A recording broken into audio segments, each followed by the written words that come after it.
Class 7 का गद्य खंड आदर्श विद्यार्थी पाठ 1 का के बारे में जो है जानेंगे, व्याख्या करेंगे, इसे बोल सकते हैं विशंबरनाथ शर्मा कौशिक। देखिए इसमें आप लोग लास्ट तक बने रहिएगा, क्योंकि एक ही पार्ट में हम लोग जो कहें पूरे कहानी के बारे में जानेंगे कि आदर्श विद्यार्थी कैसा था। तो पहले देखिए विशंबरनाथ कौशिक के जीवन परिचय के बारे में थोड़ा जान लेते हैं।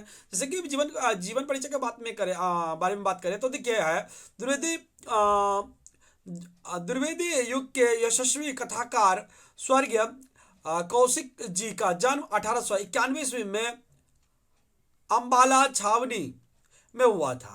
आपके पिता पंडित हरिश्चंद्र कौशिक भारत के पुरातत्व विभाग में उच्च पद पर कार्यरत थे। मतलब कि इनके पिता क्या थे, उच्च पद पर जो पुरातत्विक विभाग होता है उसमें थे। तो इनके पिता का नाम क्या था, हरिश्चंद्र कौशिक। इतना तो आप लोग जान ही गए होंगे। अब देखिए यहाँ जो दूसरा क्वेश्चन बनता है कि यहाँ देखिए दूसरा क्वेश्चन जो बनता है वो क्वेश्चन दूसरा पैराग्राफ में जानते हैं कि कौशिक जी की गणना द्विवेदी युग के प्रतिष्ठित कथाकार में होती है। जो प्रतिष्ठित कथाकार थे उनमें से इनका गिनती होता है। इनकी रचना घर गृहस्थी और समाज की अन्य परंपरा एवं हास्य व्यंग में काफी सफल है। गल्प मंदिर, कल्लोल चित्र कला, मणिमाला, मिलन मंदिर, अत्याचार का परिणाम, रूप का राहु, माँ भिखारिन, दुबे जी की चिट्ठी आदि आपकी प्रमुख रचनाएं। इनकी जो ये प्रमुख रचनाएं हैं, प्रमुख रचनाओं का नाम कभी कभी पूछ लेता है। तो देखिए सबसे पहले हम लोग अब कहानी की ओर बढ़ेंगे। तो कहानी में तो देखिए जो स्टार्टिंग है, प्रारंभ होता है कहानी का, यहाँ से होता है। कहाँ से होता है, देखिए दीपावली का दिन था। ऐसे भी देखते हैं, जानते हैं कि आप लोग दीपावली का दिन बड़ा ही हलचल होता रहता है। तो और उस दिन क्या था, दीपावली का दिन था। मैं मतलब क्या, विशंबरनाथ शर्मा कौशिक। तो ये माय का तात्पर्य ही होता है यहाँ पे कहानी में। जब भी माय लिखा रहे तो वो किसे होता है, लेखक से उनका तात्पर्य होता है। तो आप लोग भी क्या कीजिएगा, माय का तात्पर्य क्या है, लेखक से है। ठीक है, माय का तात्पर्य किससे है, लेखक से। तो इतना आप लोग ध्यान रखिएगा, माय का तात्पर्य किससे है, लेखक से। अब देखिए यहाँ पे जो है लिखा हुआ है, मैं कुछ खिलौने खरीदने बाजार पहुंचा। वहां कुछ खिलौने खरीदकर साथ के नौकर को दे उससे भेज दिया और स्वयं बाजार की सैर करने के लिए आगे की ओर बढ़ा। देखिए क्या लेखक ने क्या किया कि मतलब दे दिया खिलौना और बोला कि जाओ, नौकर को दे दिया, बोला कि जाओ तुम। वो थोड़ा सैर करने लगे, मतलब कि घूमने लगे। सैर करना मतलब वहां पे घूमना। साहस मेरे कानों में सुनाई पड़ी, बाबूजी खिलौने लीजिएगा, खिलौने। अब देखिए इनके लेखक के कान में आवाज सुनाई देता है कि बाबूजी खिलौने लीजिएगा। देखिए ये खिलौने वाला जो है चिल्ला रहा था। इतने बड़े बाजार में क्या कर रहे थे, वो खिलौना बेच रहा था। अब लेखक को भी आश्चर्य हुआ, भाई ये इतना बड़ा बाजार में कैसे खिलौना बेच सकता है। मैंने घूम कर देखा तो एक नवयुवक को खड़ा पाया। उसके हाथों में साधारण तरीके की डालियां थी, मतलब डालिया था, डाली में रख करके, वो डालिया में रख करके खिलौने बेचते थे। और उसमें 15-20 खिलौने रखे हुए थे। कितने अब आ सकता है उसके डालिया में कितने खिलौने बड़े थे, तो कितना था, 15-20 खिलौने थे। मुझे उस पर नवयुवक के साहस पर आश्चर्य। अब देखिए इतना बड़े बड़े खिलौने के दुकान के पास में एक छोटे से डालियों में 15-20 खिलौने लेकर के बेच कर रहे हैं। तो अब तो किसी को भी आश्चर्य होगा, भाई इतना बड़ा बड़ा दुकान है, उसके सामने 15-20 खिलौने, तो कौन लेगा इसका छोटा सा खिलौना।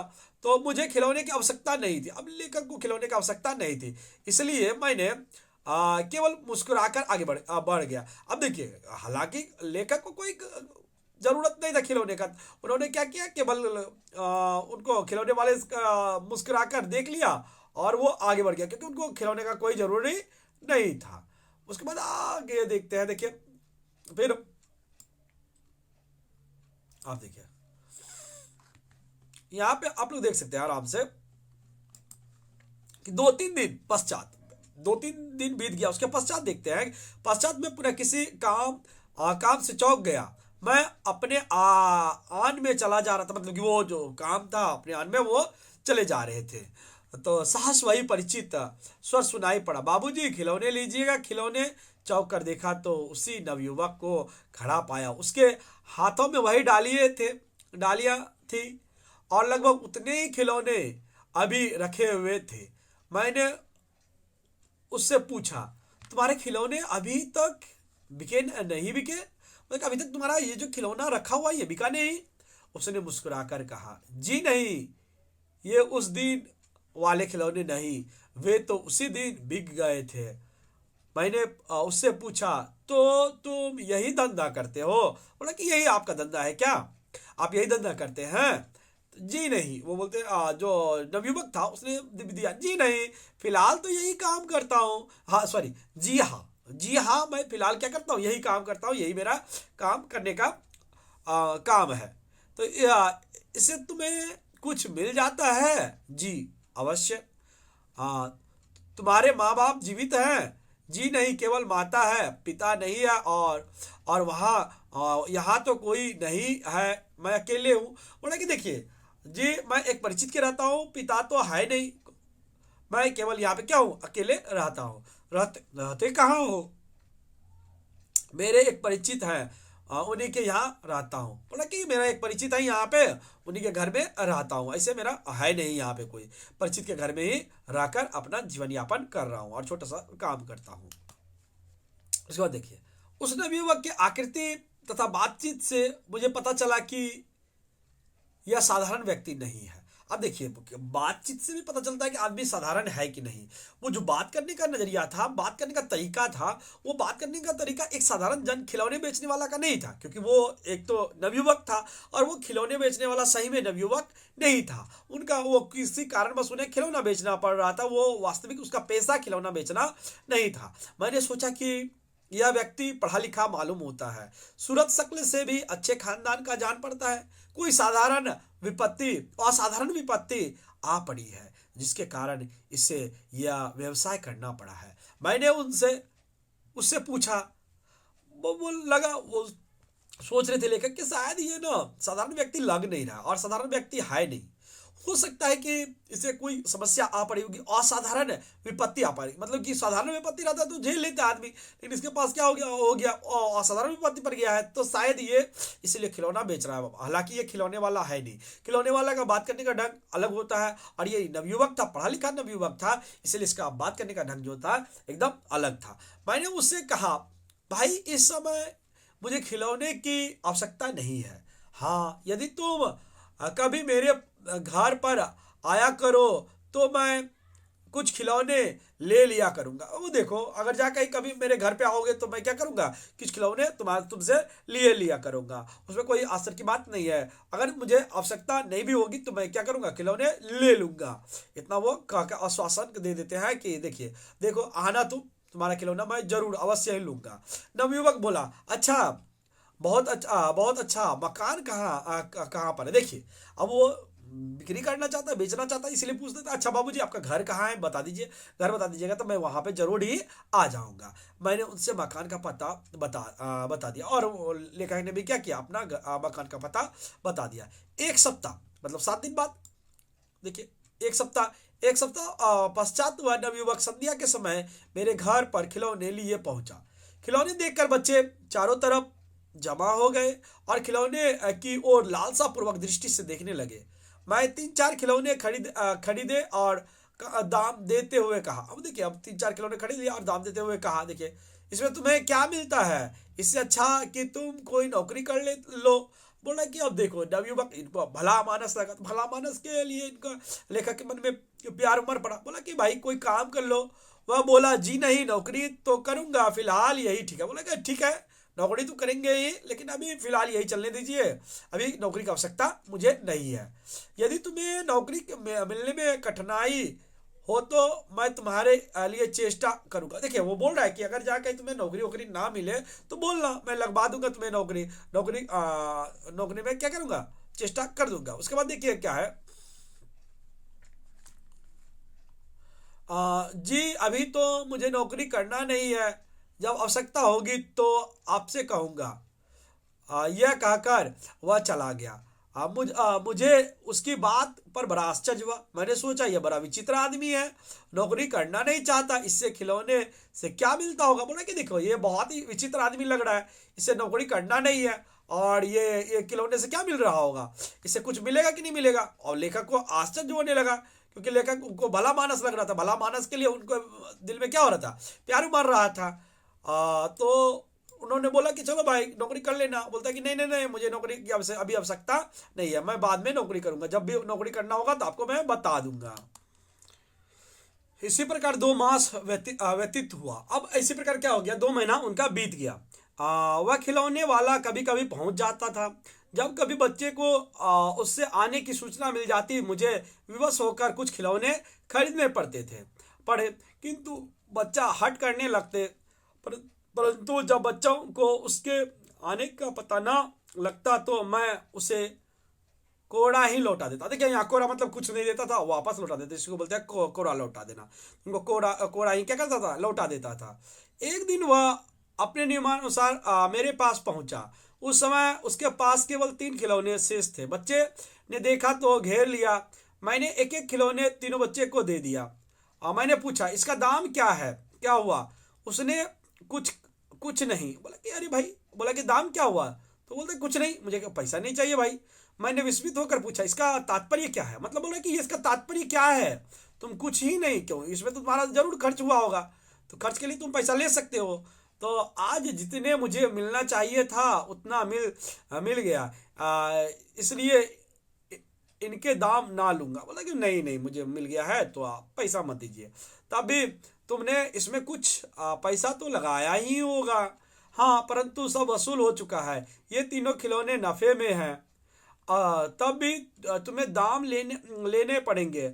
मैं इन्हें मुफ्त ना लूंगा। बोला कि ना ना ना, मैं मुफ्त नहीं लूंगा, तो तुम कुछ ना कुछ कर लो, पैसा ले लो। आपको देता कौन है, अब देखिए कितना अच्छा प्यार से बात कर, आपको देता कौन है, मैंने तो बच्चे को दिया है, परंतु बच्चे तो मेरे ही हैं। बोलते कि लेकर नहीं नहीं नहीं, बच्चा तो मेरा ही है, तो बोलो तुम खिलौने का पैसा तो लो। बोला नहीं नहीं नहीं, बच्चे क्या है, मेरे ही हैं, परंतु बच्चे मेरे हैं। तो हाँ, देखिए नवयुवक भी बोल देता है ठीक है आपका क्या तो बच्चा है।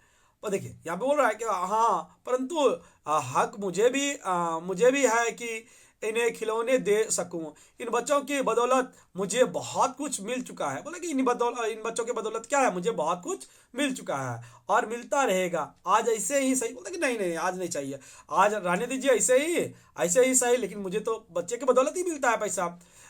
यह कहकर वह चला गया। मैंने सोचा यह बड़ा विचित्र आदमी है। देखिए ये अंडरलाइन किया हुआ है और आप लोग भी कर लीजिएगा। तो इसमें देखिए वो देख रहा है कि बोल रहा है कि ये बड़ा विचित्र आदमी है भाई। कैसे विचित्र आदमी है, पैसा दे रहे हैं और मुनाफा, एक व्यापारी होता तो वो छोड़ता नहीं है, और ये क्या कर रहा है, पैसा पैसा छोड़ दे रहा है। बोल रहा है कि मेरे भी है आदमी है भाई, या तो इसका यह कार्य व्यापारिक नीति है, इससे मैं कभी इसे खाली ना लौटा सकूंगा, या फिर यह व्यापारी नहीं। अब पता चल गया, लेखक बोल रहा है कि यह तो ये है व्यापार नीति है इसका, या तो यह व्यापारी ही नहीं है इसीलिए ये ऐसा कर रहा है, क्योंकि एक व्यापारी कभी भी नुकसान नहीं करता और कभी भी फ्री में कुछ देता नहीं है। इसके पश्चात 2-3 बार आवश्यकता ना होते हुए भी मुझे इससे खिलौने खरीदने पड़े। उसकी व्यापारिक चाल काम कर गई। उस दिन की बात याद करके मुझे उससे यह कहने का साहस नहीं होता था कि आज खिलौने नहीं चाहिए। एक दिन पुनः उससे नौकरी का प्रस्ताव किया, परंतु उसने वही उत्तर दिया, बोला कि चलो भाई। अब बोला कि इन्हें भी लगा कि बार बार खिलौना लेना पड़ता है, तो ऐसा करते हैं ना, इसको नौकरी दिला देते। फिर बोले वो लेखक बोलते हैं कि चलो तुम्हें नौकरी चाहिए, अभी तो मुझे नौकरी नहीं है। बोलते एक प्रस्ताव रखा, वही उत्तर दिया, अभी तो मुझे नौकरी नहीं करनी है। बोलते अभी मुझे नौकरी नहीं करना है। मैंने उसका जिक्र अपने 3-4 मित्रों से किया। इसका परिणाम हुआ कि उन्हें भी उसको देखने की उत्सुकता पैदा हुई और वह उन लोगों के यहाँ आने जाने लगा। बोला उससे भी क्या बातचीत हुआ और उस बात हुआ, तो बोला कि हाँ हाँ कैसा है तो थोड़ा दिखाओ, तो वो भी उससे क्या करने लगा, खिलौना लेने लगा। इसी प्रकार कुछ दिन और व्यतीत हुआ। एक दिन जब वह मेरे घर पहुंचा तो उसके हाथों में खिलौने की इलिया नहीं थी, परंतु एक गठरी थी। मैंने उनसे पूछा अब क्या खिलौने गठरी में रखने लगे। अब देखिए क्या हुआ कि वो खिलौना बेचता था, अब खिलौना छोड़ करके वो क्या करने लगा, गठरी रखने लगा। वो देख लिया कि देखिए समझदार आदमी था, उसे लग रहा था कि उसे कारण क्या है, वो आदमी का पैसा बर्बाद हो रहा है, तो इसीलिए वो खिलौने की जगह पे अब देखिए व्यापार अपना चेंज कर लिया। देखिए वह बोला जी नहीं, अब मैंने खिलौने का काम बंद कर दिया। मैंने देखा कि खिलौने में आप लोगों का पैसा बर्बाद होता है, वो देख लिया पैसा बर्बाद हो रहा है, इसलिए मैंने सोचा कि ऐसे चीज रखनी चाहिए जिससे कि ग्राहकों के पैसे का दुरुपयोग ना हो, सदुपयोग हो, क्या हो, दुरुपयोग ना हो करके सदुपयोग हो। यह कहकर उसने गठरी खोली। अब यह करके उसने गठरी खोला कि बोला कि भाई देखिए आज मैंने जो है अलग सामान लाया हूँ, तो आप एक बार देख सकते हैं उसको। गठरी में कागज, पेंसिल, कलम, नीब, दावा तथा होल्डर आदि थे। मैंने प्रसन्न होकर कहा, तुमने खूब सोचा, वास्तव में खिलौने में तो पैसे की बर्बादी होती थी, इन चीज़ों की आवश्यकता तो सदैव रहती है इसलिए खरीदना बुरा ना मालूम होगा। उस दिन मैंने अपने लिए तथा लड़कों के लिए आवश्यकता अनुसार सामान खरीदा। मैंने उससे कहा स्कूल किताबें भी रखा रखा करो, इस स्कूली किताबों की आवश्यकता जब पढ़ा करे तो मुझे बता दीजिएगा, घर बैठे आपको मिल जाएगा। बोलता है कि ठीक है, आपको जब भी किताब की जरूरत हो तो आप क्या कीजिएगा, मुझे बता दीजिएगा, तो बता दीजिएगा तो मैं क्या करूँगा, आपको घर बैठे दे दूंगा। मैंने सोचा अच्छा है, मैं बाजार जाने से बचूंगा और इस बेचारे को भी कुछ मिल जाएगा। यह सोचकर मैंने बच्चे के लिए स्कूल की किताबें उससे लेने लगा। अब देखिए क्या होने लगा, साल में एक बार लगता है, तो वो क्या करते थे, लेखक उसी से मंगवा लेता था। यह क्रम 6-7 महीने चला। इसके पश्चात उसका आना बंद हो गया। 2-3 महीना व्यतीत हो गया परंतु वह दिखाई ना पड़ा। मैंने सोचा उसके लिए चिंता उत्पन्न हुआ, क्योंकि अब देखिए उनसे ये हो गया था तो उससे चिंता उत्पन्न होने लगेगा। मैंने सोचा कि वह अकेला था, कहीं बीमार तो नहीं हो गया, परंतु मैंने सोचा कि वह यहाँ का रहने वाला था नहीं, इसलिए संभव है कि अपने घर चला गया हो। मुझे उससे कुछ स्नेह हो गया था, मतलब उनको लगा हो गया था। लगा होने के कारण क्या था कि वो उसको लग रहा था कि कहीं बीमार ना हो गया हो, तो स्नेह हो गया था। इससे मुझे उसका ध्यान कई दिनों तक रहा। अंततः क्रमशः मैंने उसे भूल गया, मतलब धीरे धीरे याद रहा, उसके बाद धीरे धीरे वो क्या हो गए, भूल गए। जुलाई का महीना था, कब क्या क्या किस महीना था, जुलाई का महीना था। मैंने अपने पुत्र को स्कूल में भर्ती कराने के लिए ले गया था। अब देखिए लेखक ने क्या किया था कि स्कूल में भर्ती कराने के लिए अपने बच्चे को लेकर गया था। प्रधानाध्यापक ने आवश्यकता आवश्यक कार्रवाई के करने के पश्चात लड़के से दर्जे में जाने के लिए कहा। मैंने उसे विदा होकर लड़के के साथ चला। मैंने सोचा जरा दर्जे का दशा देखकर घर चला जाऊंगा। जो ही मैंने दर्जे के अंदर पैर रखा तो अध्यापक ने मेरे ओर घूम कर देखा। मेरी उसकी आंखें चार हो गई, देखते देखते उनका आंखें वो क्या हो गए, खुश हो गए। वह देखते ही मुस्कुराकर खड़े हो गए और बोले आइए, मतलब रिस्पेक्टफुली बोले कि आइए। अब देखिए अब आश्चर्य हुआ, भाई स्कूल में मुझे कैसे कौन जानता है। मैंने अचानक कचरा कर उनकी आंखें देखी। यह अध्यापक और कोई नहीं, वही खिलौने वाला था। देखिए ये खिलौने वाला, ये अध्यापक और कोई नहीं था बल्कि क्या था, वह खिलौने वाला था। पहले तो मैंने सोचा कि शायद मुझे भ्रम हुई हो, परंतु तुरंत उसके कहने पर कि आइए, मुझे यह विश्वास हो गया कि यह वही खिलौने वाला युवक है। यदि ऐसा ना होता तो यह मुझे इस प्रकार परिचित भाव से कभी नहीं संबोधित करता। मेरे मुख से निकला अरे, फिर आप यहाँ कैसे। अब देखिए उसको बार बार खिलौने वाला था तो अरे करके बोलता था, लेकिन अभी जो वो एक क्या सम्मानीय पोस्ट पर था, अध्यापक था, अध्यापक को अरे नहीं बोल सकते हैं, तो फिर वो अपने जुबान को संभालते हुए बोला कि आप कैसे यहाँ कैसे। उन्होंने कहा मैं परसों यहाँ अध्यापक होकर आया हूँ, तो मैं आज शाम को स्वयं आपकी सेवा में उपस्थित होने वाला था। मैंने कहा अकस्मात गायब हो गए और मिले तो यहाँ जहाँ मुझे स्वप्न में भी आपको पाने की आशा ना नहीं थी। आप इतने दिन से से रहे कहाँ, बोलते कि इतना दिन से आप रहे कहाँ थे, जो ये बीच में आते थे और गायब हो गए। क्यों गायब हो गए भाई, और इतने दिन आप कहाँ थे। तो इस विषय में लेखक ने पूछने के पश्चात देखिए लेखक को क्या जवाब देते हैं।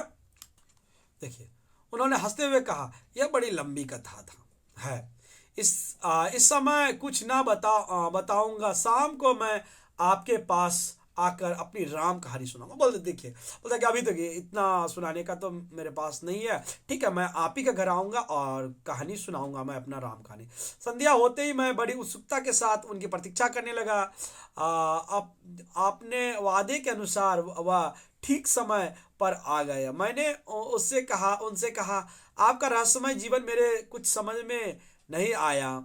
उन्होंने हंसकर कहा, अभी समझ में आ जाएगा। बोलते कोई बात नहीं, मैं समझा दूंगा आपको, समझ में अवश्य ही क्या होगा, आ जाएगा। यह कहकर उन्होंने अपनी राम कहानियां यो सुनाई। वो कहानियां सुनाने लगी। क्या सुनाने लगी, मैं देखिए वो बताते हैं, क्या बताते हैं। वो नवयुवक, जो नवयुवक था वो नवयुवक बताता है, मैं एक साधारण स्थिति के पिता का पुत्र था। वो साधारण स्थिति का पिता का पुत्र थे।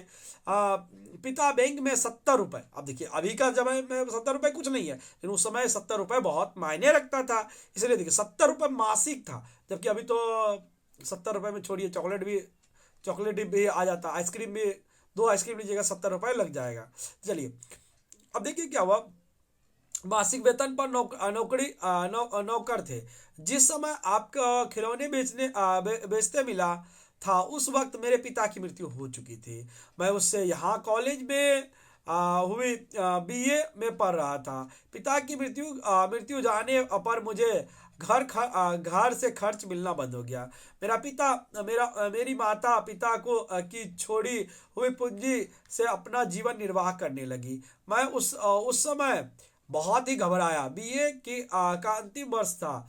1 साल के पश्चात मैं बीए करने वाला था। ऐसा शुभ अवसर हाथ से निकल जाता है, यह सोचकर पहले तो मैं बड़ा ही अधीर हो गया। मैंने सोचा पढ़ना छोड़कर कहीं नौकरी करूं, परंतु फिर मेरे मैंने सोचा कि कम से कम बीए तो अवश्य ही पास करूंगा, चाहे इसके लिए भीख ही क्यों ना मांगना पड़े।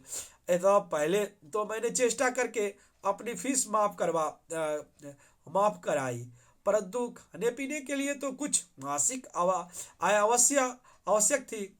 इसलिए मुझे चिंता हुई। अब देखिए खाने पीने के लिए तो था, लेकिन मासिक बंद करवा लिया, लेकिन खाने पीने के लिए तो पैसा चाहिए। तो वो इसके विषय में सोचने लगे। अब देखिए क्या करते हैं यार। दशहरे का दिन था। अब देख दशहरा का दिन में चहल पहल होता है, दीपावली का दिन था, अभी क्या है दशहरा का दिन था। दशहरे का दिन था, मैं इसी चिंता के मारे घर भी ना गया। अब देखिए वो पूरा उसको परेशानी हो गई थी, टेंशन हो गया था। कमरे में बैठा सोच रहा था अब क्या करूंगा। अचानक मेरे निगाह बाहरी सड़क की ओर पड़ी। मैंने देखा कुछ खिलौने वाले कागज के खिलौने लिए मेले में चले जा रहे हैं। मैंने सोचा जब ये अशिक्षित लोग थोड़े खिलौने से अपना समस्त परिवार का पालन पोषण कर सकता है, तो मैं इतना पढ़ा लिखा होकर अपने खर्च के लिए धनोपार्जन नहीं कर सकता। यह ध्यान आते ही मेरे शरीर में बिजली की धारा दौड़ गई। मैं तुरंत उठ खड़ा हुआ। मैंने उसी समय एक मित्र से 10 रुपए उधार लिया और और बिसाती बाजार में पहुंचा। मैंने 10 रुपए के खिलौने मोल लिए और डलिया में रखकर सीधे मेले में पहुंच वहां शाम तक घूमकर सब खिलौने बेच डाला। मैंने मुनाफा कम लगाया था, इससे मेरे खिलौने लोगों को सस्ता समझ पड़ा, और जिससे एक बार भी मेरे खिलौने का मूल्य पूछा उसने कुछ न कुछ खरीद अवश्य लिया। उन खिलौनों से मुझे 2 रुपये मुनाफे के मिले। कॉलेज के कुछ लड़के ने मुझे देखते हुए पूछा, यह क्या। मैंने कहा, भाई ईमानदारी से पैसा कमाने में कुछ शर्म नहीं है। देखिए ये आप लोगों को भी सोचना चाहिए, ईमानदारी से पैसा कमाने में कोई शर्म नहीं है, बल्कि चोरी डकैती से कमाने में शर्म है। वे इससे निरुक्त होकर चुप रहे। उस दिन मैंने नित्य ही शाम को 2 घंटा के लिए खिलौने लेकर निकलता था और रुपया 12 आने कमा लेता था। इस प्रकार मैंने बीए पास किया। इस लगन से प्रसन्न होकर प्रिंसिपल साहब ने अपने पास से खर्च मुझे ट्रेनिंग कॉलेज भेजा, और वहाँ मैंने बीएड पास किया और अब यहाँ 100 रुपये मासिक पर अध्यापक होकर, यही मेरा राम कहानी। बोलता है कि यही मेरा कहानी है। देखिए आपको समझ में आ गया होगा मैं एक साधारण बालक हूँ और किस प्रकार मैं संघर्षमय जीवन व्यतीत किया और क्यों आपके यहाँ खिलौना बेचना बंद कर दिया था और मैं क्यों खिलौना बेच रहा था, इस बारे में वो समझा गए। मैंने सुनकर दंग रह गया। मैंने चरण छू कर कहा, अब देखिए, आप धन्य हैं विधानुराग, हो तो ऐसा हजारों अमीर के लड़के अनपढ़ रह जाते हैं और आपके आपने कोई साधन ना रहते हुए भी इतना किया, यह साधारण बात नहीं। आप जैसे बुद्धिमान ही कर सकते हैं। बोला कि आप जैसे बुद्धिमान ही कर सकते हैं, ये साधारण आदमी का कार्य नहीं है। आप जरूर ही क्या है, बुद्धिमान है। देखिए लेखक ने नवयुवक के माध्यम से बताया है कि हमें कठिन से कठिन परिस्थिति में क्या करना चाहिए, लड़ना चाहिए। लड़ते हैं तभी हमें सफलता मिलती है। अगर हम लोग हार मान के बैठ जाएंगे तो हमें सफलता नहीं मिलेगी। अगर चाहता तो नवयुवक क्या करता, छोड़ करके कोई काम कर लेता तो शायद वो एक दिन मास्टर शिक्षक नहीं बन पाता। लेकिन उन्होंने हार नहीं माना, काम किया। भले ही कुछ लड़कों ने उन्हें कहा, क्या भाई ये क्या काम कर रहे हो, तो उन्होंने उसको जवाब दिया और जवाब दे करके अपना काम करता रहा तो उन्हें सफलता मिली। इसी प्रकार आप लोगों को भी पढ़कर पढ़ते रहना चाहिए। समस्याएं कुछ भी हो, उससे समस्याओं का सामना करते हुए आपको पढ़ाई जारी रखनी चाहिए, तो जीवन में अवश्य ही आप सफल होंगे।